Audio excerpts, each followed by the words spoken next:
کرامن کاتبین کا خطاب۔ حضرت وہیب بن الورد رحمۃ اللہ علیہ بڑے درجہ کے تابعی ہیں۔ فرماتے ہیں کہ ہمیں یہ بات پہنچی ہے کہ کوئی شخص بھی جب فوت ہونے لگتا ہے تو اسے اس کے کرامن کاتبین نظر آتے ہیں۔ اگر تو اس آدمی نے ان کی ہم نشینی حق تعالی کی اطاعت میں گزاری تھی تو یہ فرشتے اس کو مخاطب کر کے کہتے ہیں، حق تعالی تجھے ہماری طرف سے جزائے خیر عطا فرمائے،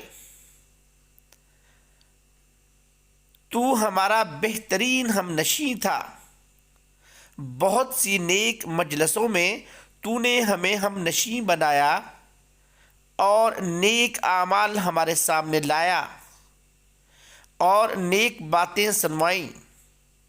رب تعالی بہترین ہم نشیں کو ہماری طرف سے جزائے خیر عطا فرمائے، اور اگر اس نے اچھی صحبت اختیار نہ کی اور اس میں رب تعالی کی خوشنودی بھی نہیں تھی تو اس